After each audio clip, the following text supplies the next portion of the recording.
Hello प्यारे, आप सभी को स्वागत है आगे क्लासेस के इस यूट्यूब चैनल पर।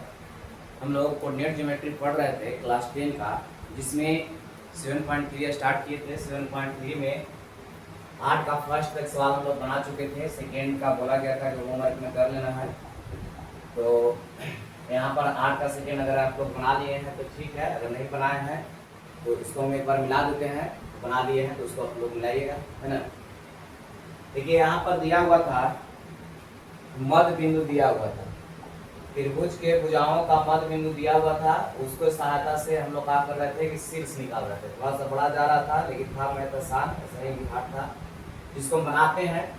कह रहे कि यदि बिंदु है इतना इतना और इतना, किस त्रिभुज की भुजाओं के मध्य बिंदु है तो त्रिभुज के शीर्ष ज्ञात करें। त्रिभुज का शीर्ष ज्ञात हम लोगों को करना है और भुजा का मध्य बिंदु दिया हुआ था। ABC एक त्रिभुज ले लिए और इसका शीर्ष मान लीजिए कि x1 y1 है और एक का नाम देते हैं x2 y2 है और एक का नाम देते हैं x3 y3। ये मालूम नहीं था, इसको हम लोग क्या करना था, ज्ञात करना था।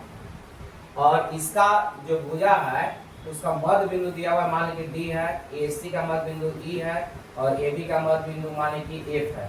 तो मध्य बिंदु का नियामक दिया हुआ है, इसका 10, 5 दिया हुआ है और इसका दिया हुआ है 8 और 4 और कितना है 6 और 4। भुजाओं का मध्य बिंदु दिया हुआ है, शीर्ष को हम लोग को ज्ञात कर देना है ना। और इसी तरह से हम लोग आगे भी मिलेगा। अगला जब एक्सरसाइज पढ़ेंगे तो उसमें रहेगा कि भुजा का मध्य बिंदु दिया हुआ रहेगा और उसके साथ से शीर्ष निकालेंगे और शीर्ष से फिर इसका क्षेत्रफल निकालना पड़ेगा, फिर इसका केंद्रक निकालने के लिए है ना। तो यहाँ पर BC का मध्य बिंदु दिया हुआ D, AC का मध्य बिंदु E है और AB का मध्य बिंदु F है। मान लिया गया है कि BC का मध्य बिंदु D है, AC का मध्य बिंदु E है और AB का मध्य बिंदु कितना है F है। इसमें मानना चाहते हैं तो मान सकते हैं, यहाँ लिख देते हैं कि माना कि त्रिभुज ABC का शीर्ष A का कितना शीर्ष हो गया x1 y1, B का कितना हो गया x2 y2 और C का कितना हो गया x3 y3 है। कितना शीर्ष हम लोग मान लिए है ना। और यहाँ पर देखिए BC का मध्य बिंदु कितना D लिए हैं, D है। इसलिए D का नियामक तो पहले से दिया हुआ है 10 और कितना है 5 है। तो मध्य बिंदु D है तो D बराबर हम लोग जानते हैं, जो इसमें पहले लिखा हुआ है वो x1 y1 होता है और जो इसमें सेकंड में लिखा हुआ है x2 y2 होता है। तो हम लोग फॉर्मूला जानते हैं मध्य बिंदु बराबर कि x1 प्लस x2 बटा में 2, लेकिन x1 के जगह पर x2 दिया हुआ है और x2 के जगह पर x3 दिया हुआ है। तो सॉरी, x1 के जगह पर x2 दिया हुआ है और x2 की जगह पर x3 दिया हुआ है। ठीक है, यानी कि हम बोले थे कि पहला को पहला के साथ जोड़ना है, दूसरे भाग देना है, दूसरा को दूसरा के साथ जोड़ देना है और दूसरे का कर देना है भाग देना है। बस इस तरह से निकालना। फर्स्ट को फर्स्ट के साथ जोड़ना है, दूसरे भाग देना है, सेकंड को सेकंड के साथ जोड़ना है, दूसरे भाग देना है। अब कह रहा है कि दोनों साइड बराबर है, तो बराबर कब होगा, जब भुज भुज के साथ बराबर होगा, कोटि कोटि के साथ बराबर होगा। देखिए यहाँ 10 है, यहाँ पर 10 रहता तब नहीं दोनों बराबर होगा। 5 है तो यहाँ पर भी 5 रहता तब बराबर होता है। तो दोनों तरफ भुज और कोटि को बराबर करने पर, तो यहाँ भुज और कोटि को बराबर करेंगे तो 10 है इधर भुज और उधर कितना है x प्लस 2 और x प्लस 3 बटा में 2।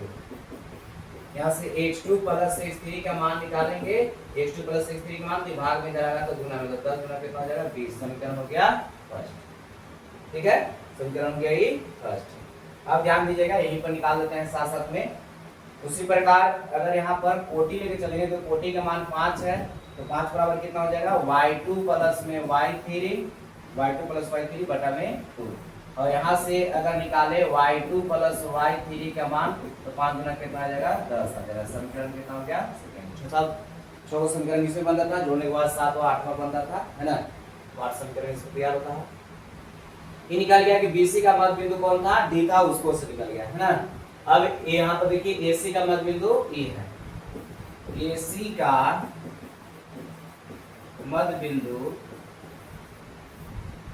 E है, इसलिए उसी प्रकार लिख दे। अब यहाँ देखिए भुज बराबर x2 प्लस x3 बटा 3, यानी कि भुज जो था उसके बराबर लिखे हैं। उसी प्रकार यहाँ भुज कितना है 8 है। इसी प्रकार जैसे लिखे हैं इसी प्रकार हम लिख देते हैं, यहाँ पे लिखे देते हैं इसी प्रकार, है ना।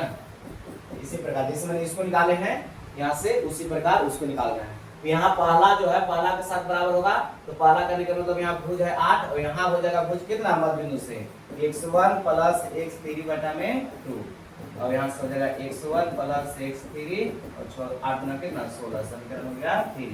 और कोटि अगर उसी प्रकार देखें तो यहाँ पे कितना है 4 और इधर कितना आ जाएगा कोटि तो y1 और प्लस में कितना आ जाएगा y3 बटा में 2, तो यहाँ हो जाएगा y1 प्लस y3 बराबर 4 गुना के 8 समीकरण 4 समीकरण तैयार हो गया। अब हम लोग का AB का मध्य बिंदु कौन दिया हुआ है F है, AB का मध्य बिंदु कौन है F है। चलिए इसको देखते हैं।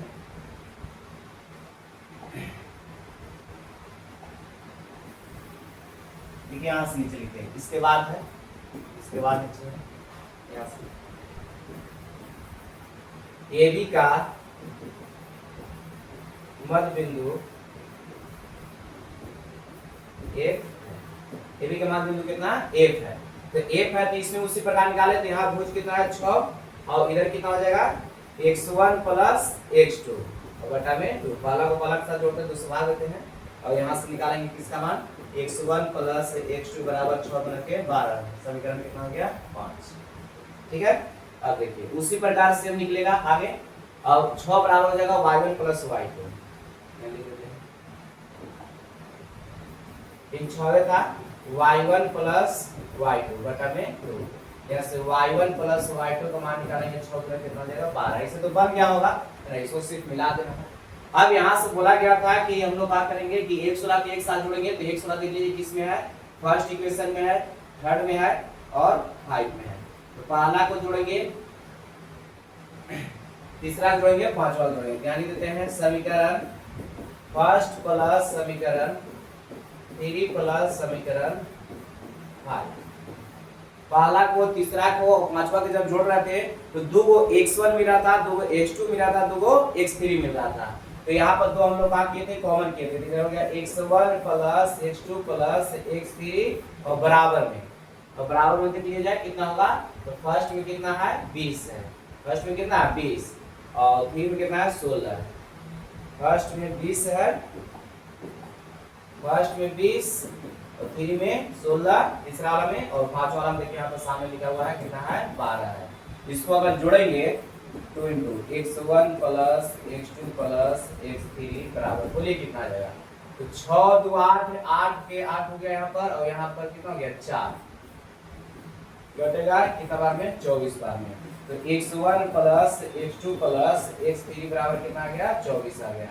इसको समीकरण मान लेते हैं 7, और यहाँ से आसानी से हम लोग निकाल लिए थे कि इसमें अगर फर्स्ट का मान रखेंगे तो फर्स्ट में देख लीजिए यहाँ पर कितना था, फर्स्ट में कितना था, यहाँ फर्स्ट में है x2 प्लस x3 बराबर 20 है, x2 प्लस x3 बराबर कितना 20 है, तो जहाँ x2 प्लस x3 उसके जगह 20 रखेंगे तो x1 का मान निकल जाएगा, और उसमें था 3 में x1 प्लस x3 का मान होगा, उसमें देखिए x1 प्लस x3 का मान 16 है, तो वहां से x2 का मान मिल जाएगा, 5 बार रखेंगे x1 x2 की जगह पर, तो फिर 3 का मान मिल जाएगा।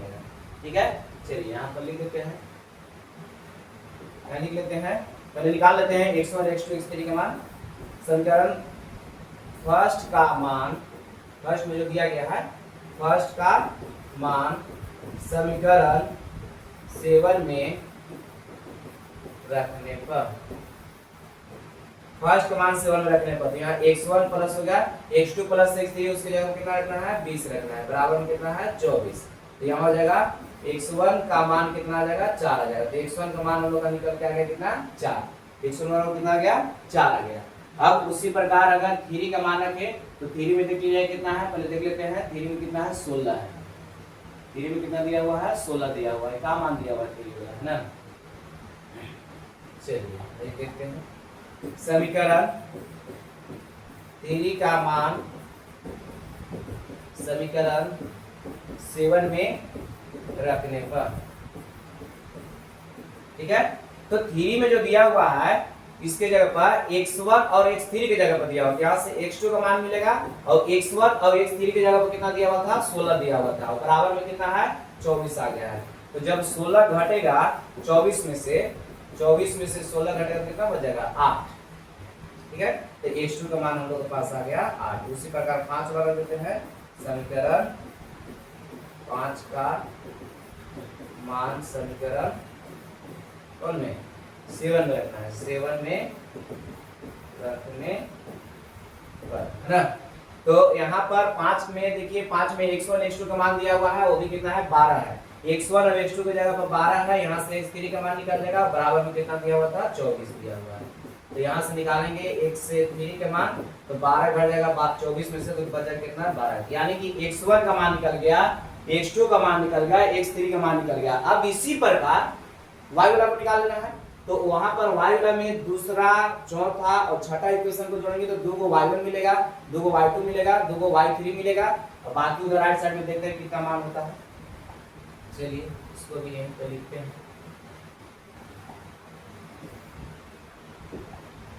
अब लिख देते हैं समीकरण सेकेंड प्लस समीकरण 4 प्लस समीकरण 6 को जोड़ने पर, है ना, समीकरण फर्स्ट, समीकरण सेकेंड 4 और 6 को जोड़ने पर, तो जब इसको जोड़ेंगे तो 2 को y1 मिलेगा, 2 को y2 मिलेगा, 2 को y3 मिलेगा, 2 कॉमन कर लिया गया है। अब राइट साइड में देख लिया जाएगा कि 2 में कितना है, तो राइट साइड में देखिए इसमें 2 में कितना दिया हुआ है, दूसरा इक्वेशन उधर है, देख लीजिए। दूसरा इक्वेशन में 10 है, चौथा में 8, 10 8 और 12, 10 8 और कितना है 12 है, 10 है 8 है और 12, 10 है 8 है और कितना दिया हुआ है 12 दिया हुआ है। एक बार मिला लीजिएगा आप लोग, सही लिखा हुआ है या गलत है वहां पर देख लीजिएगा। यहाँ पर y3 बराबर कितना हो जाएगा 12 और 8 20, 20 और 10 30, दूसरे कटेगा के बाद में 15 बार में, यहाँ हो गया y1 plus y2 plus y3 बराबर में 15, समीकरण कितना हो जाएगा 8, क्योंकि इस हिसाब तक तो माना हुआ था। अब 2 का मान रख देंगे इसमें, तो 2 का मान यही ना था, 2 का मान था कितना, यहाँ पर 2 का मान कितना है 10, समीकरण 2 का मान, और 4 का मान 8 और 6 का मान कितना है 12, तो यहाँ पर रख देते हैं कि समीकरण 2 का मान 8 में रखने पर, समीकरण 2 का मान समीकरण 8 में रखने पर, तो 2 का मान 8 में रखना है, तो उसमें y2 प्लस y3 का मान देना होगा, y2 प्लस y3 का मान कितना है 10 बराबर में 15, तो यहाँ से y1 का मान निकालेंगे तो 10 जाकर घटेगा कितना हो जाएगा 5 हो जाएगा, तो y1 बराबर कितना हो गया 5। और समीकरण 4 का मान, समीकरण 4 का मान समीकरण 8 में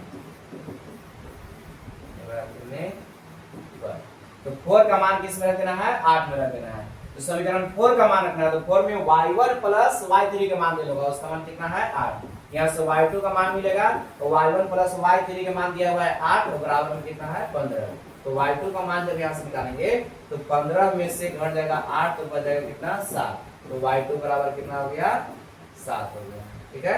उसी प्रकार एक और है समीकरण 6 का मान, 6 का मान समीकरण 8 में रखने पर,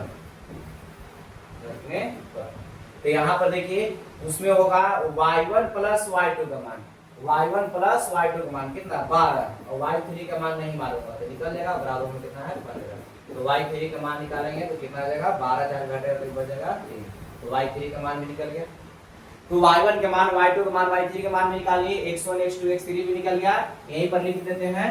इसलिए त्रिभुज ABC का जो शीर्ष है, ABC का शीर्ष के एक का नियामक कितना था x1 और y1, तो इसका नियामक कितना आ जाएगा, तो x1 का मान देख लीजिए, यहाँ पर तो y1 का मान निकल गया है, y1 का मान 5 आ गया है, y1 का मान 5, पहले y1 लिख लेते हैं, तो ऊपर में देखते हैं y2 का मान कितना आ गया है, y1 पर देखते हैं लिखा हुआ है सामने 7 है, और y3 का मान 3 है, y3 का मान कितना दिया हुआ है 3 आ गया है, देख लेते हैं 16, देखिए x1 का मान 4 है, x2 का मान 8 है, x1 का मान कितना है 4 है, x1 का मान 4 है, x2 का मान 8 है, और x3 का मान यहाँ दिया हुआ है, x3 का मान कितना है 12 है, यही शीर्ष निकालना था, ठीक है। आगे हम लोग का मिलेगा केंद्रक निकालने के लिए, तो केंद्रक जब निकालने के लिए रहेगा तो उसमें होता है x1 plus x2 plus x3 बटा 3, y1 plus y2 plus y3 बटा में 3 होता है, तो यहाँ पर x1 x2 x3 निकल गया है, तीनों को जोड़ देंगे, जितना मान आया है उसमें 3 से भाग दे देंगे, केंद्रक निकल जाएगा। और यहाँ y1 y2 y3 को जोड़ेंगे और 3 से भाग दे देंगे, वहां पर निकल जाएगा केंद्रक बराबर। ठीक है, और उसी प्रकार त्रिभुज का क्षेत्रफल निकालेंगे। तो त्रिभुज का क्षेत्रफल अभी हम लोग का नेक्स्ट एक्सरसाइज में पढ़ना है, उसमें होता है 1/2 x1 * y2 - y3 plus x2 * y3 - y1 plus x3 * y1 - y2, है ना। तो वहां पर x1 x2 x3 जो भी है x1 y1 x2 y2 x3 y3 का जरूरत पड़ेगा। तो पहले मध्य बिंदु से क्या करेंगे हम लोग, शीर्ष निकाल लेंगे और शीर्ष के सहायता से उसका, ठीक है। चलिए आइए नेक्स्ट सवाल देखते हैं, इसमें कोई दिक्कत नहीं होना चाहिए। ये था क्वेश्चन नंबर 8 का सेकेंड। इसको बोला गया था कि होमवर्क में बना लेना है, अगर बन गया था तो ठीक है, नहीं बना तो मिला लीजिए, इतना आया है नहीं। 8 का सेकेंड था। अब हम लोग नेक्स्ट क्वेश्चन देखते हैं। और सवाल है 8 में एक और है, 8 का तीसरा, 8 का तीसरा है। इस त्रिभुज के भुजाओं के मध्य बिंदु दिया हुआ है, त्रिभुज के शीर्ष के निकट सेम वही हो गया। इसका पहला दूसरा हम लोग सीख चुके हैं, है ना। तीसरा आप लोग इसको बना लीजिएगा, वैसे बोला गया था तो बना भी लिए होंगे, अगर नहीं बनाया तो इसको होमवर्क में बना लेना है। अगला सवाल देखो ना, कि ए और बी दो बिंदुए हैं, रेखा OA OB को बढ़ाकर क्रमशः C और D ले जाए गए हैं। इस प्रकार की OC बराबर 2OA और OD बराबर 2OB, तो CD को ज्ञात करना है ना। लिखते हैं सवाल, आता रहा OA OB है, अलग लिख देना चाहिए था इसको, मूल बिंदु नहीं लिखा है लेकिन वो है कि मूल बिंदु होगा। तो मूल बिंदु का नियामक हम लोग जानते हैं कितना होता है, 0 0। इसमें OA और OB को बढ़ाकर क्रमशः C और D तक ले गया। तो पहले नंबर तो वो OA चाहिए हमको, फिर उसके बाद OB चाहिए। तो इधर मान लिया कि हम इधर से लेते हैं OA, यहाँ पर A हो गया, और इधर में इसे ले लेते हैं OB। देखिए OB हो गया और OA हो गया। कोई जरूरी नहीं कि इसमें फिगर बना सकते, इधर OA और इधर OB लिख सकते थे। कोई जरूरी नहीं कि इसका फिगर इस तरह से बनेगा, इधर OA कर लेंगे और इधर OB कर लेंगे, है ना। तो फिगर जैसे बनाना चाहते हैं उस तरह से बनाइए। तो यहाँ पर हम ले लिए OA और OB, OA और OB को बढ़ाकर क्रमशः C और D, यानी कि OA को ले गया है कहां तक, C तक, और OB को ले गया कहां तक, D तक ले गया है। तो यहां से देखिए OA को बढ़ा करके C तक ले आया है और OB को बढ़ाकर कहां तक ले गया है, D तक ले गया। ठीक है, यहां पर OA का इसको बढ़ा करके ले गया कहां तक, C तक, और OB है इसको बढ़ा के ले गया कहां तक, D तक। जैसे सवाल करा उसके अनुसार बना देना फिगर। इस प्रकार है कि OC का मान देखिए यहाँ पर दिया हुआ, OC का मान जो है, यानी देते हैं OC का मान है 2OA के बराबर है।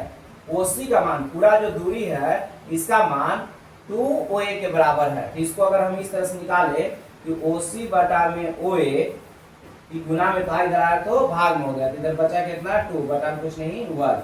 यहाँ OC और अनुपात में कितना बच गया, OA। इसको हम लिख सकते हैं 2 अनुपात कितना हो जाएगा 1। तो OC का मान यहाँ से यहाँ तक दूरी, टोटल दूरी कितना हो गया 1 हो गया, और OA का मान कितना हो गया 1, सॉरी OC का मान 2 हो गया, OC का मान कितना 2, और OA का मान कितना हो गया 1। ये रेशियो में है इसलिए यहाँ कुछ मान नहीं है, 2K इसको मान सकते थे, लेकिन रेशियो में ही है, रेशियो में कोई दिक्कत नहीं है, इतना लेके चल सकते हैं। तो OC का मान हमको 2 दिया हुआ है और OA का मान दिया हुआ है 1। इस प्रकार जो दिया गया था प्रश्न में, उसी प्रकार एक और दिया गया है कि OD का जो मान है, इधर OD का मान 2 OB के बराबर है। तो OD बराबर 2 OA दिया हुआ है, तो गुना में इधर आएगा तो भाग में, यानी कि OB हो जाएगा बराबर में कितना जाएगा 2 बटा कुछ नहीं 1। तो OD, और अगर इसको रेशियो में हम लिखे तो 2 और कितना हो जाएगा 1 का अनुपात हो जाएगा। तो OD का मान कितना हो जाएगा 2, रेशियो में OD का मान कितना हो जाएगा 2, रेशियो में है, और OB का मान कितना, यानी कि यहाँ से यहाँ तक दूरी कितना हो जाएगा, रेशियो में 1 हो जाएगा। ठीक है, ये जो दिया गया था उसके अनुसार हम निकाले हैं, और हम लोग को निकालना है कि इसका मान CD का मान निकालना है, इसका मान निकाल देना है CD का मान, यानी दूरी। तो C और D का नियामक जब तक मालूम नहीं होगा तो कैसे निकलेगा इसका मान। तो इसका नियामक मान लेते हैं कि x1 y1 है, और इसका नियामक मान लेते हैं कि x2 y2 है ना। यहाँ पर मान लेते हैं, माना कि C का नियामक x1 y1 और D का नियामक x2 y2 है। इतना हम लोग आते हैं मान लिए हैं। C का नियामक x1 y1 और D का नियामक x2 y2 मान लिए हैं। OA को बढ़ा करके C तक ले गया था, OB को बढ़ा के D तक ले गया है। ठीक है। और यहाँ से यहाँ तक टोटल दूरी 2 दिया हुआ है। OA का मान देखिए यहाँ पर OA का मान कितना दिया हुआ है, OA का मान 1 है। तो यहाँ से यहाँ तक दूरी कितना हो जाएगा, ये भी 1 हो जाएगा। क्यों, क्योंकि पूरा दूरी दिया हुआ है 2 में से अगर 1 घट जाएगा तो कितना बचेगा, 1 बचेगा। पूरा दूरी यहाँ से यहाँ तक देखिए दिया हुआ है, पूरा दूरी दिया हुआ है कितना 2, और उसमें से अगर इसको हम OB का मान घटा ले तो यहाँ से यहाँ तक दूरी बचेगा कितना, 1 बचेगा। तो अब हम लोग कह सकते हैं कि पूरा दूरी जो है OC का मान 2 था और OA का मान 1 था, तो इसका मान कितना आ गया 1। तो अब हम लोग कह सकते हैं कि यहाँ जो A लिखा हुआ है OC का मध्य बिंदु होगा। क्यों, क्योंकि M और N के बराबर है। तो OC का मध्य बिंदु कौन हो गया, A हो गया। तो यहाँ पर देखिए यहाँ से दूरी 1 है, यहाँ से यहाँ तक दूरी भी 1 है। तो यहाँ पर टोटल दूरी हो गया कितना, 2 में से इसको 1 घटा दे तो 1 आ गया था, और M का मान M के बराबर हो गया। तो हम लोग कह सकते हैं कि A जो है वो OC का मध्य बिंदु है। अब यहाँ पर इसका नियामक भी दिया हुआ है। A का नियामक देखिए यहाँ लिखा हुआ है 1 माइनस में 2 है, और B का नियामक दिया हुआ है 2 और 5। क्या तो दे देता तो एकदम आसान हो जाएगा हमें। ये तो मध्य बिंदु हो गया। मध्य बिंदु के साथ से देखिए तो इसका मान देवे क्या, इसका मान देवे क्या, इसका नहीं करे निकल जाएगा आराम से, है ना। ऐसे निकाल लीजिए कि OC का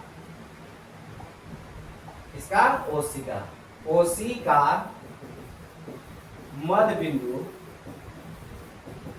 A है, इसलिए A का नियामक, तो A का नियामक तो पहले से दिया हुआ है। चलिए इसको हम लिख लेते हैं, कोई दिक्कत नहीं है।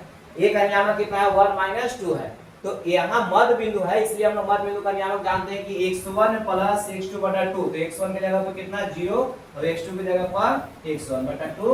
y1 की जगह पर कितना है 0, और y2 की जगह पर कितना है y1। तो y1 प्लस y2 बटा में 2।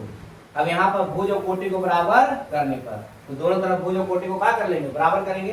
तो यहाँ से हो जाएगा 1 बराबर में 0 प्लस x1 बटा में 2। अगर को गुना हो जाएगा तो x1 का मान यहाँ से निकल जाएगा, x1 को 0 जोड़ेंगे तो x1 रह जाएगा, ये आ जाएगा 2। x1 बराबर कितना आ गया, 2 आ गया। ठीक है। उसी प्रकार अगर इधर निकालें तो -2 बराबर कितना हो जाएगा, 0 प्लस y1 बटा में 2। अब यहाँ 2 गुना के 4, तो y1 के मान हो गया, y1 के मान माइनस में 4। तो y1 बराबर कितना हो गया, -4।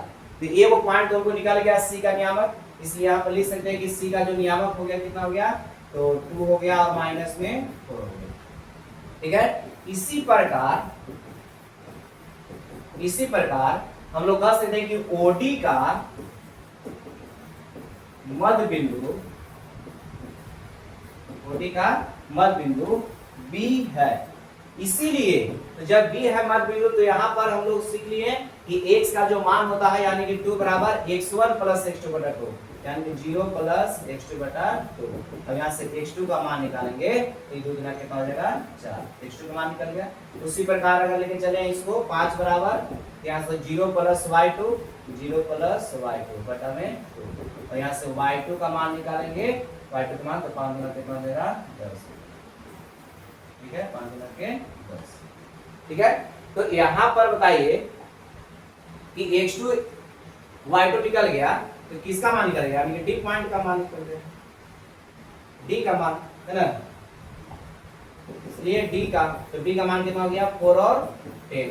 तो C का मान निकल गया, D का मान निकल गया, इसलिए CD बराबर पूछा था। तो CD बराबर क्या हो जाएगा रूट अंडर, तो C का मान यहाँ पर कितना है 2 और यहाँ पर हो गया 4। तो x1 माइनस x2 का होल स्क्वायर और प्लस में y1 माइनस y2 का होल स्क्वायर। छोड़ दीजिए, दूरी बराबर है ना, दूरी तो वैसे हम लोग याद कर चुके हैं पीछे। 2 में से 4 घटेगा, माइनस 2 का स्क्वायर करेंगे प्लस हो जाएगा, माइनस में 14 का स्क्वायर कितना 196, 14 का स्क्वायर 196। जोड़ देंगे कितना हो जाएगा 4 जोड़ देना यानी 200 हो जाएगा। तो 200 को हम लोग बोल सकते हैं 100 गुणे 2, 200 हो जाएगा, 10 हो जाएगा इसका वर्गमूल और 2 का नहीं निकलेगा। इतना यूनिट, इसका दूरी पूछ रहा था 10 रूट 2 यूनिट हो गया। ठीक है, 10 रूट 2 इकाई इधर नहीं कीजिएगा, इतना इकाई। यही CD का मान हम लोग को निकालना था इसमें। तो हो गया क्वेश्चन नंबर 9 है ना। किताब में देखिएगा तो यहाँ पर कॉमा छोड़ दिया है, उससे कोई दिक्कत नहीं, यहाँ कॉमा कर लेना है। ठीक है, और CD का मान इसमें निकालना है। A का मान देवे किया था, बहुत ही आसान हो गया। मध्य बिंदु से हम लोग बना लिए इसको। इसका टोटल दूरी दिया हुआ था, उसके सहायता से हम लोग निकाल लिए। इसका मान देवे क्या 1, उसके सहायता से इसका मान निकाल लिए। तो जब ये M और N के बराबर हो गया, ये M और N दोनों बराबर हो गया, 1 1 है, तो मध्य बिंदु हो गया। मध्य बिंदु के सहायता से निकालना बहुत आसान हो गया। ठीक है, चलिए इसको आप लोग लिख लीजिएगा। 9 हो गया, आगे देखते हैं। क्वेश्चन नंबर 10 में कह रहा है कि शीर्ष इतना इतना इतना वाले त्रिभुज की माध्यिकाओं की लंबाई ज्ञात करें। त्रिभुज की माध्यिकाओं की लंबाई ज्ञात करना है ना। तो यहाँ पर शीर्ष दिया हुआ है इतना और इतना इतना वाले त्रिभुज के शीर्ष, त्रिभुज के शीर्ष है, त्रिभुज के शीर्ष। तो शीर्ष हो गया -1 3 और 1 -1 और यहाँ गया 5 और 1। ये त्रिभुज के शीर्ष दिया हुआ है ना, इसमें शीर्ष दिया हुआ है, माध्यिका मध्य बिंदु नहीं दिया हुआ है, यानी कि भुजा का मध्य बिंदु कहने का मतलब कि भुजा का मध्य बिंदु दिया हुआ था तो उसको शीर्ष निकाल देते। नहीं, इसमें शीर्ष दिया हुआ है, इसमें शीर्ष दे दिया है और त्रिभुज की माध्यिकाओं की लंबाई पूछा है। तो अब यहाँ पर होगा कि त्रिभुज की माध्यिका कहते किसको है। यहाँ पर 3 शीर्ष दिया हुआ है और इसके सहायता से बोल रहा है कि त्रिभुज की माध्यिकाओं की लंबाई ज्ञात कीजिए। तो अब माध्यिका कहते किसको है, थोड़ा सा सुनिए इधर कि माध्यिका कहते किसको है। तो त्रिभुज की माध्यिकाएं, त्रिभुज की अगर माध्यिकाएं पूछेगा, त्रिभुज की माध्यिकाएं, तो त्रिभुज के माध्यिकाएं किससे कहते हैं। तो किसी भी त्रिभुज के भुजाओं का मध्य बिंदु, कोई भी त्रिभुज दिया हुआ है और त्रिभुज के भुजाओं का मध्य बिंदु, तो BC का मध्य बिंदु मान लिया जाए D है और AC का मध्य बिंदु मानिए कि E है और AB का मध्य बिंदु मानिए कि F है। तो किसी त्रिभुज के भुजाओं का मध्य बिंदु और उसके सामने के शीर्ष से मिलाने वाली रेखाखंड को हम लोग माध्यिका कहते हैं। ये त्रिभुज का माध्यिका होता है। कोई पूछेगा कि त्रिभुज के माध्यिका कहते किसको हैं, तो किसी त्रिभुज के भुजाओं का मध्य बिंदु और उसके सामने के शीर्ष से मिलाने वाली रेखाखंड को माध्यिका कहते हैं। तो ये माध्यिका हो गया AD और देखिए AC का मध्य बिंदु, AC का मध्य बिंदु कौन है E और उसके सामने के शीर्ष से मिलाने वाले रेखाखंड को हम लोग क्या कहते हैं, माध्यिका कहते हैं। और AB का मध्य बिंदु F हो गया और उसके सामने के शीर्ष से मिलाने वाले रेखाखंड को हम लोग क्या कहते हैं, माध्यिका कहते हैं। तो कोई पूछेगा कि माध्यिका कहते किसको है, तो किसी त्रिभुज के भुजाओं का मध्य बिंदु और उसके सामने के शीर्ष से मिलाने वाले रेखाखंड को माध्यिका कहते हैं। तो भुजा का मध्य बिंदु होना चाहिए और उसके सामने का शीर्ष से मिलाने वाली रेखाखंड को हम लोग क्या कहेंगे, माध्यिका कहेंगे। ठीक है, तो यहाँ त्रिभुज A है BC जो हुआ ABC की माध्यिका, माध्यिका कौन कौन हो गया, माध्यिकाएं ले लेते हैं।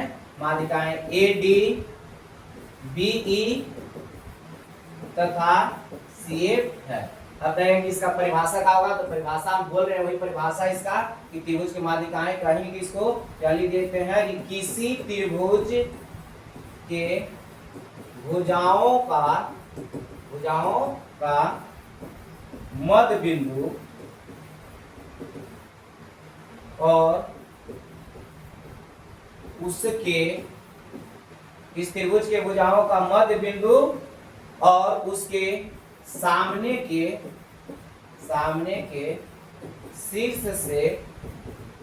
शीर्ष से मिलाने वाली रेखा खंड को त्रिभुज की माध्यिकाएं कहते हैं, माध्यिकाएं।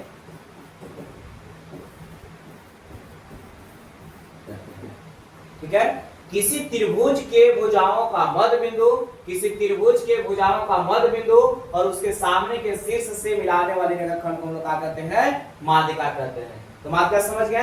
तो माध्यिका की लंबाई जब ज्ञात करना होगा तो यहाँ पर AD का मान निकालना होगा, AD का मान और B का मान और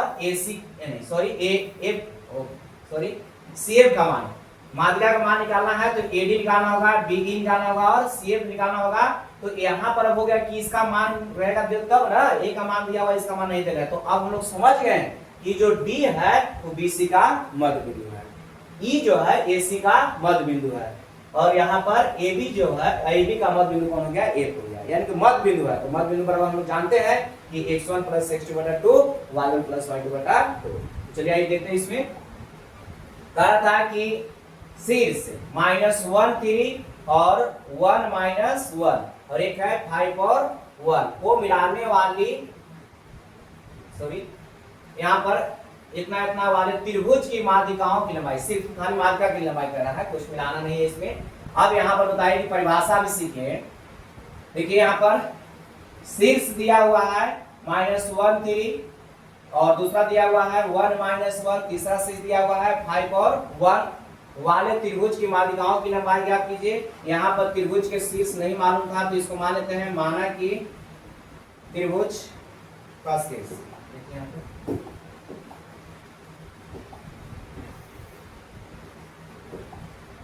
यहाँ मान लेते हैं माना कि त्रिभुज ए बी सी का शीर्ष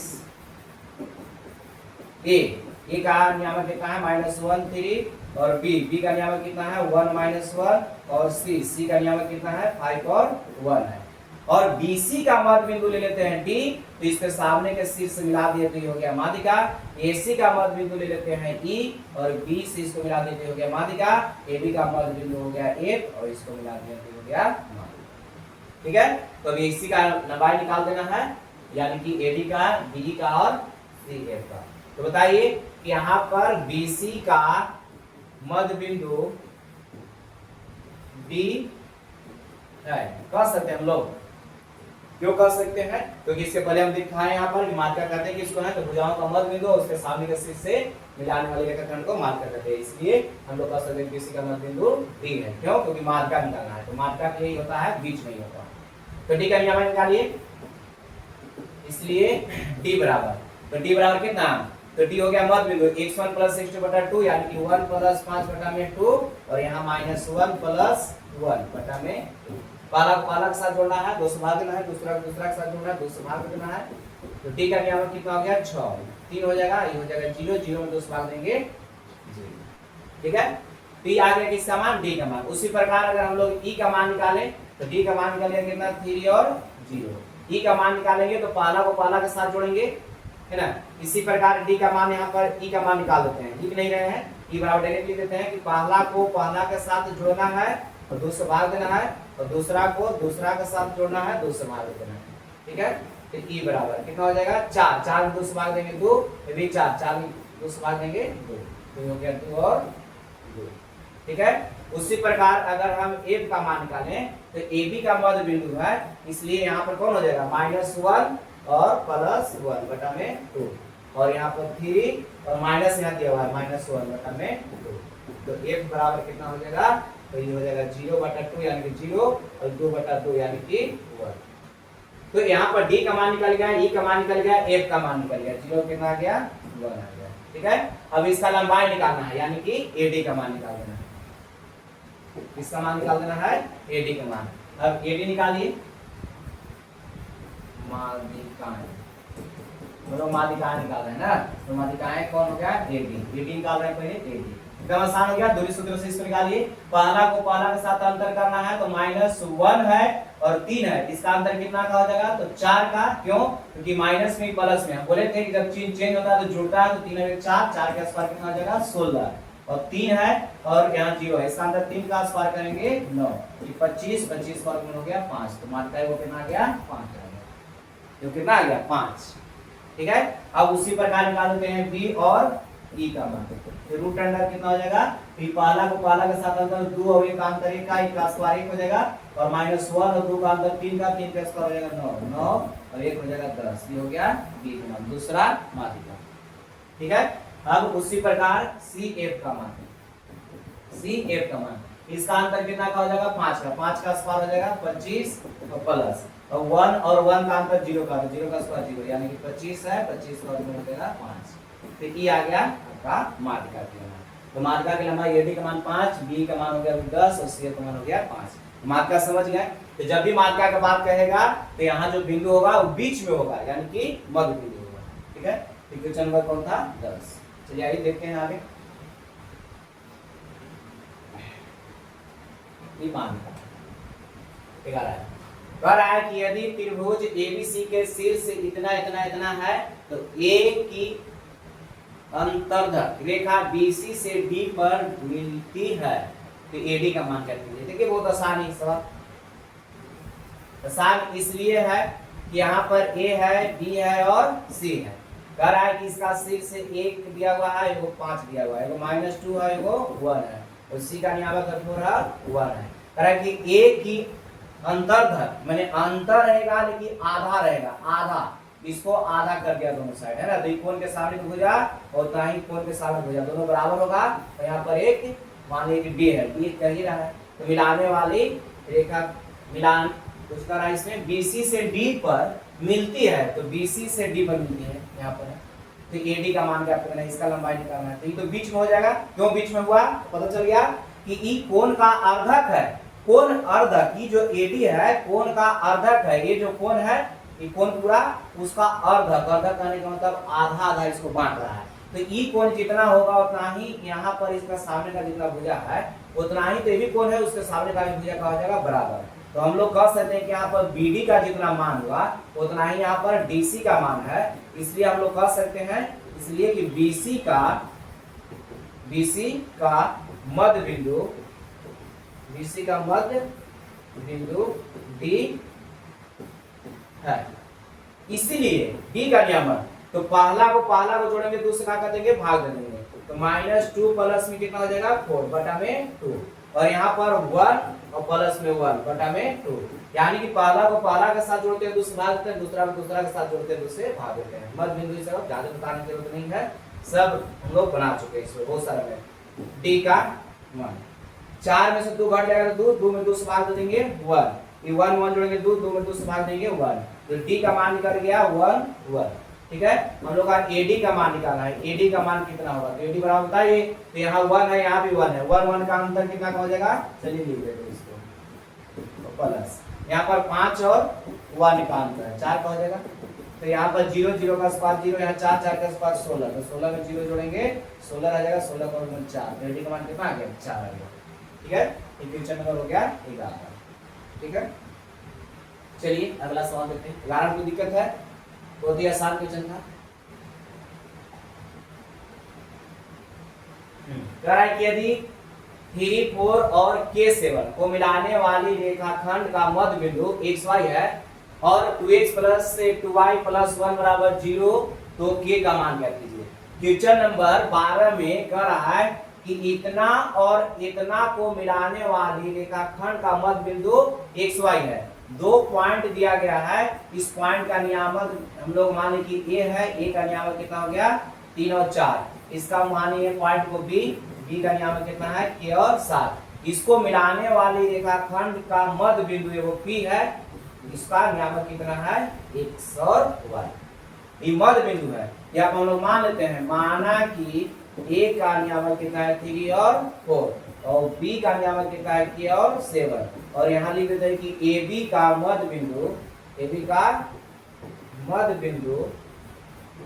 P XY है। AB का मध्य बिंदु हम लोग मानिए कि AB का मध्य बिंदु कौन है, P है, जिसका नियामक कितना है XY है, इसलिए P का जो नियामक होगा यानी कि XY का नियामक होगा मध्य बिंदु बराबर x1 प्लस x2, x1 के जगह पर 3, x2 की जगह पर कितना है k, x1 की जगह पर 3, x2 की जगह पर k, तो x1 प्लस x2 बटा में 2, और y1 प्लस y2 बटा में 2, y1 प्लस y2 बटा में क्या हो जाएगा 2। या बोला गया था कि मध्य बिंदु जब निकालना हो तो पहला को पहला के साथ जोड़ेंगे दूसरे भाग देंगे, दूसरा को दूसरा के साथ जोड़ेंगे दूसरे भाग देंगे, तो निकल गया P का नियामक। अब कह रहा है कि दोनों मान यहाँ पर बराबर है, यहाँ पर इसका और इसका मान बराबर है, देखिए बराबर है, तो बराबर कब होगा, जब यहाँ पर बराबर कब होगा ये कॉमा यहाँ पर कि x यहाँ पर तो ये भी x के बराबर होगा, यहाँ y है ये भी y के बराबर होगा, तब ना बराबर होगा, यानी कि दोनों तरफ में मान कब बराबर होगा, जब इसका भुज जितना है उतना ही भुज इधर रहेगा, जितना इधर कोटि है उतना ही कोटि इधर रहेगा तब। तो दोनों तरफ भुज और कोटि को बराबर करने पे हम लिखना चाहते हैं तो लिख सकते हैं कि दोनों तरफ भुज तथा कोटि को बराबर करने पर, है ना। तो यहाँ पर कितना आ गया भुज x का मान कितना हो जाएगा 3 प्लस k बटा में 2, और उसी प्रकार कोटि का मान कितना हो जाएगा y का मान 4 प्लस से यहाँ पर 7 है, 4 प्लस में कितना है 7, देखिए तो 7 4 कितना हो जाएगा 11 बटा में 2, ठीक है। तो x का मान निकल गया, y का मान निकल गया, अब x और y का मान रखेंगे तो उसका मान जो है वो 0 आता है, सेटिस्फाई के लिए वहां पर दिया हुआ है कि 2x प्लस 2y प्लस 1 बराबर कितना के बराबर आएगा 0 के बराबर। तो वही कह रहा है कि एक्स वाई यहाँ पर मान हम लोग को दिया हुआ है, एक्स की जगह पर वाई की जगह पर जो भी एक्स वाई का मान दे रहा है उसमें 1 जोड़ेंगे तो उसका मान कितना के बराबर आएगा, 0 के बराबर। तो 0 के बराबर आएगा, तो 0 के बराबर जब ये आएगा तो k की जगह पर कितना रहेगा, तो 0 के बराबर आ जाएगा। यही हम लोग को ज्ञात करना है, यानी k का मान ज्ञात करना है। तो 2 into x, x की जगह पर 3 प्लस k बटा में 2 और 2 into y, y की जगह पर 11 बटा 2 प्लस में 1 बराबर कितना है 0। ये 2 से 2 कट जाएगा, ये 2 से 2 कट जाएगा, यहाँ से 3 प्लस में k और प्लस में कितना बचेगा, यहाँ से 11 प्लस में 1 बराबर में 0। 3 प्लस में k और प्लस में 11 प्लस में 1 बराबर 0। तो यहाँ हो गया 11 1 12 12 और 3 15। तो यहाँ 15 प्लस में k बराबर 0, तो k का मान निकालेंगे तो इधर आ जाएगा माइनस में 15। 0 में से 15 घटाएंगे तो 15 बचेगा, तो उधर गया तो माइनस में हो गया। तो ये आ गया k का मान। इस तरह का सवाल कभी कभी पूछते रहता भी है, सवाल थोड़ा सा इंपोर्टेंट है, इसको स्टार लगा के लिख सकते हैं। इस तरह का सवाल पूछता है एग्जाम में। सवाल जो है वैसा नहीं कि बहुत ज्यादा बड़ा पूछता है, सवाल रहेगा छोटा ही रहेगा, लेकिन उसमें कुछ न कुछ दिया हुआ रहता है, तो थोड़ा सा दिमाग लगाने के उसमें दिया हुआ रहेगा, है ना। चलिए क्वेश्चन नंबर हो गया 12। देखते हैं नेक्स्ट सवाल। किसी वृत्त के व्यास का एक किनारा दिया हुआ 2 3 पर है, यानी कि ये किनारा जो है 2 3 पर स्थित है और केंद्र इतना दिया हुआ, तो व्यास के दूसरे सिरे के निर्देशांक ज्ञात कीजिए। यहाँ कह रहा है 13 का फर्स्ट नंबर सवाल कि किसी वृत्त के व्यास का एक किनारा कितना है, 2 और 3 है।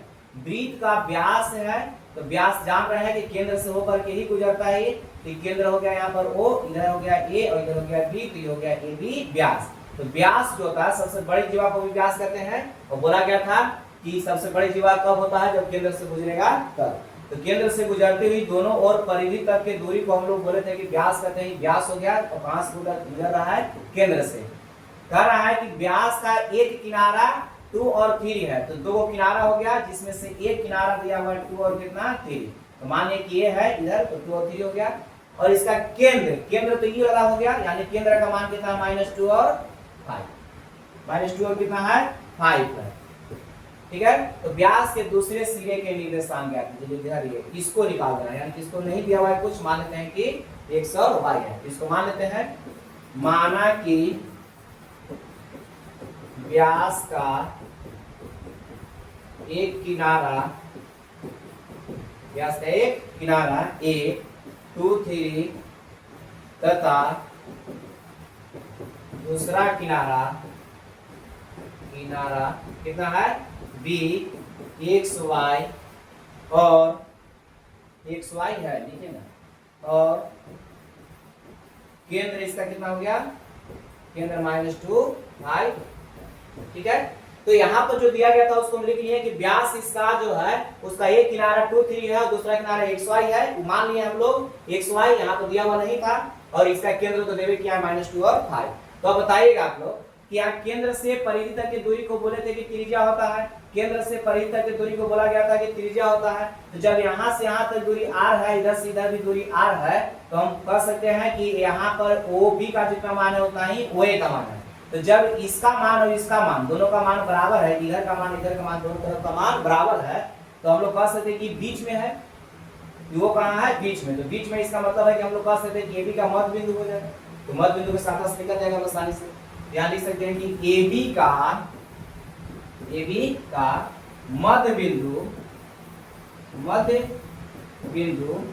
O है, इसलिए O का नियामक पहले से दिया हुआ है -2 और 5। इसका नियामक कितना हो जाएगा, तो x1 प्लस x2 और बटा में कितना 2, y1 प्लस y2 बटा में 2। यानी कोई मध्य बिंदु बराबर बोला गया कि पहला को पहला के साथ जोड़ना है, 2 से भाग देना है, दूसरा को दूसरा के साथ जोड़ना है, 2 से भाग देना है।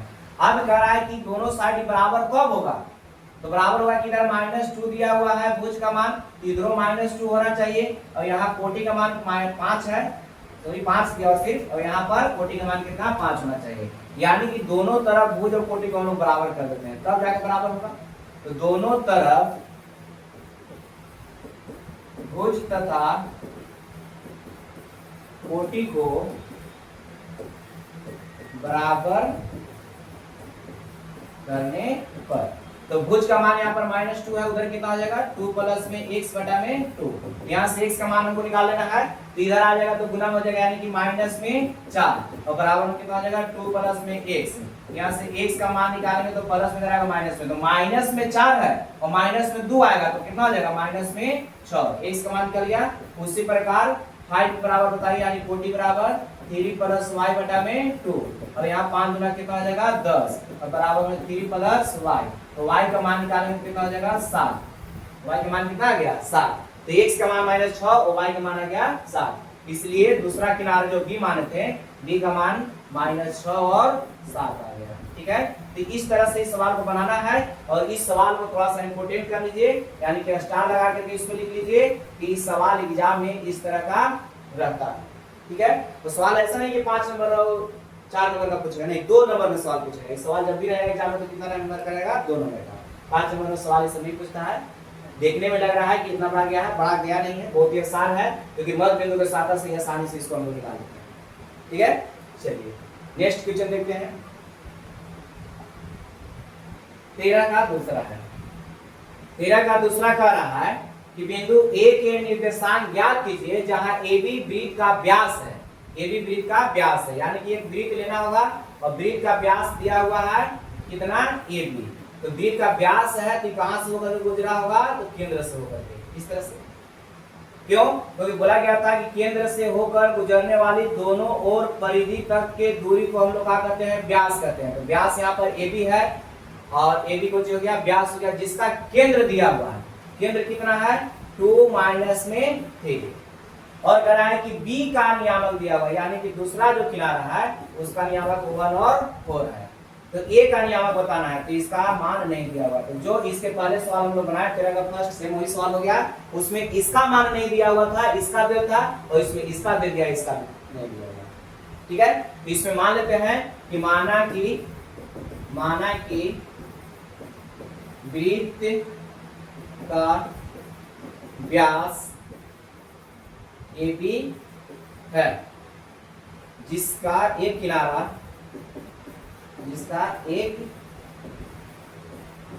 किनारा A x y तथा दूसरा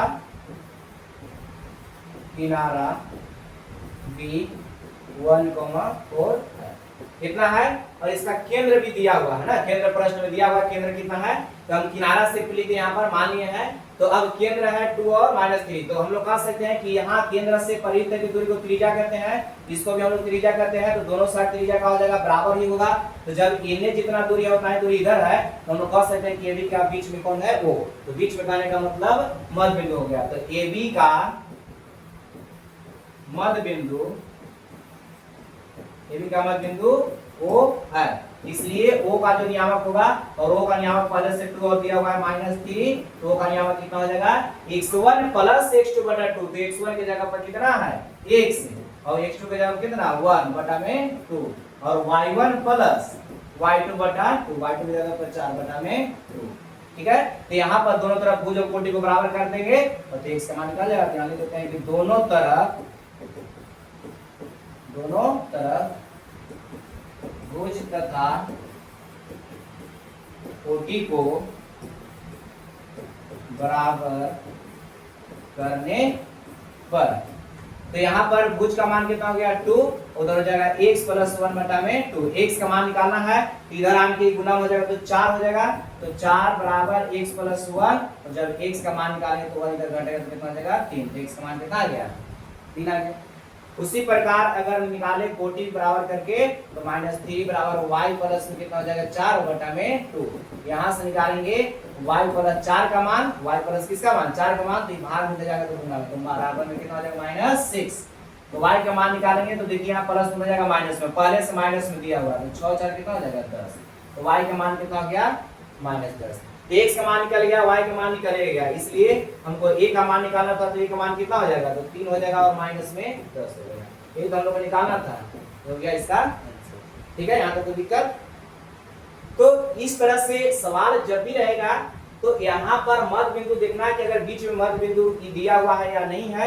अगर मध्य बिंदु डेड है तो बहुत ही आसान होता है। अगर मध्य बिंदु नहीं रहेगा, ये दोनों बराबर नहीं रहेगा, तो फिर अंतर विभाजन का जो फॉर्मूला बताया गया था mx2, यहाँ m हो जाता है, n हो जाता है x1 y1 x2 y2। तो वहां पर बना लेते हैं हम लोग mx2 प्लस nx1 बटा में n plus n, my2 plus ny1 बटा m प्लस n। ठीक है, वहां से निकल जाता है। तो ये भी स्टार लगा करके लिख लीजिए कि ये भी सवाल जो है इम्पोर्टेंट ही है। तेरह का हो गया सेकंड। चलिए आगे देखते हैं। अब हो गया 14 नंबर सवाल। तो 14 नंबर सवाल करा कि यदि बिंदु -1 2 और A और B को मिलाने वाले रेखाखंड को 3 और 4 के अनुपात में अंतर विभाजन करता है तो B के निर्देशांक ज्ञात कीजिए। यहाँ पर जो अभी हम समझा रहे थे, अगर बराबर नहीं रहेगा तो उसको किस तरह से निकालेंगे, वही सवाल यहाँ पर आ गया। कह रहा है कि बिंदु C दिया हुआ है, A और B को मिलाने वाले रेखाखंड को, तो यहाँ पर A है, A का नियामक दिया हुआ है 2 और कितना 5, और एक B है, इसका नियामक नहीं दिया हुआ है, इसी को निकालना है। मान लिया कि x और y है। इस पर एक बिंदु कौन है, C है। इस पर एक बिंदु कौन है, C का नियामक दिया हुआ है -1 और 2, -1 और कितना दिया हुआ है 2। कह रहा है कि A और B को मिलाने वाले रेखाखंड को 3 और 4 के अनुपात में, देखिए अनुपात में दिया हुआ 3 और 4 के अनुपात में अंतर विभाजन करता है तो B का नियामक निकालें। तो B का नियामक हम लोग को नहीं दिया हुआ है, C का नियामक दिया हुआ है। C जो है इसको 3 और 4 के अनुपात में क्या करता है, अंतर विभाजन करता है ना। तो यहाँ पर हम लोग लिख देते हैं, चाहे मान लेते पहले इसको, माना कि B का जो नियामक है x और y है, ज्यादा कुछ लिख नहीं रहा है, खाली मान लीजिए इसको B का नियामक कितना हो गया x और y। और यहाँ पर कह रहा है कि रेखाखंड AB को बिंदु C, यानी कि -1 2 दिया हुआ इसका मान है ना, C 3 और 4 के अनुपात में विभाजित करती है, या विभाजन करता है, जो भी है। ठीक है, तो यहाँ पर ई विभाजन इसको कर रहा है, तो हम लोग कह सकते हैं, उससे फॉर्मूला लिखाया गया था कि C का जो नियामक होगा कितना हो जाएगा, तो एक mx2 एक बार लिख देते हैं, mx2 प्लस nx1 बटा में m प्लस n, एक था my2 प्लस में ny1 बटा में m प्लस n था, है ना। और C का नियामक यहाँ पर दिया हुआ है, C का नियामक कितना है -1 और 2। अब रह गया बात, यहाँ पर m कितना है, x2 कितना है, n कितना है, x1 कितना है। तो देखिए जो यहाँ पहले लिखा हुआ रहता है, वो किसका मान, m का मान। जो यहाँ सेकंड में लिखा हुआ है वो n का मान। और यहाँ पर पहले लिखा है a और b है, तो पहले a है, तो ये जो लिखा हुआ है पहले उसका x1 y1, और जो यहाँ पे लिखा हुआ है उसका x2 और y2, ये होगा नियामक। तो इसमें जो भी चाहिए इस सब मान यहाँ पर लिखा हुआ है एकदम साफ साफ। अभी जो होता था x और y का मान यहाँ पर दिया हुआ है, भुज कोटि बराबर कर लेंगे। ठीक है, चलिए आगे देखिए। तो m का मान कितना हो गया 3, x2 का मान कितना हो गया x, n का मान कितना हो गया 4, x1 का मान कितना हो गया 2, और बटा में m प्लस n यानी कि 3 प्लस 4। m का मान कितना हो गया 3, और y2 का मान हो गया कितना y, और प्लस n का मान कितना हो गया 4, और y1 का मान कितना हो गया 5, और बटा में m प्लस n। देखिए यहाँ प्लस यहाँ 4 है।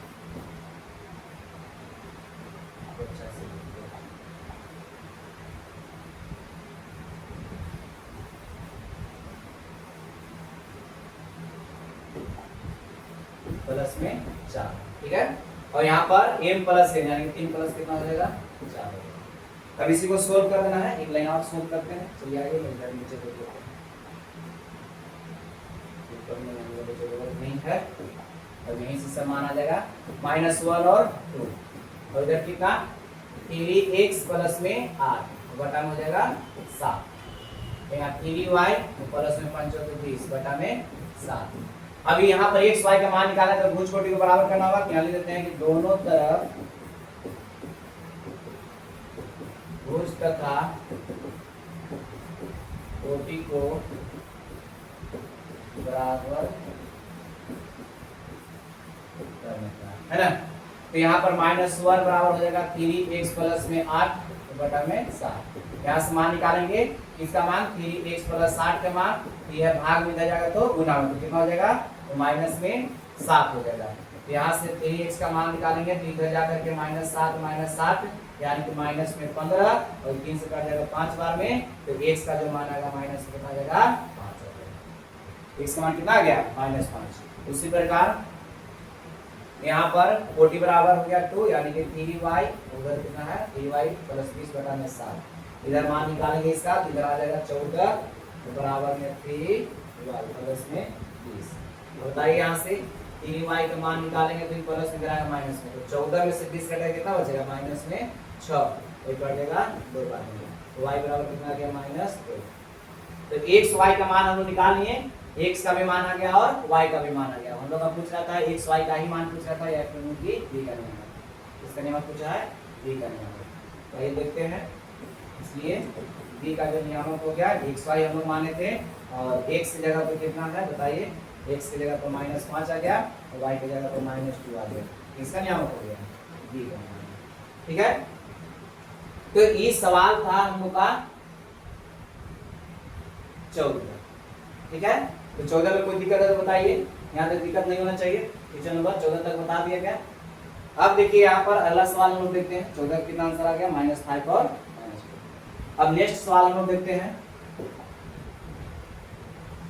कह रहा है कि वह अनुपात ज्ञात करें जिसमें बिंदु -8 उस रेखाखंड को जो इतना और इतना को मिलाने से बना है वो प्रतिच्छेद करता है। अब यहाँ से सवाल जो निकालना है उसमें अनुपात ज्ञात करना है, यानी कि m और n का मान ज्ञात करना है, कितना अनुपात में उसको विभाजित करता है।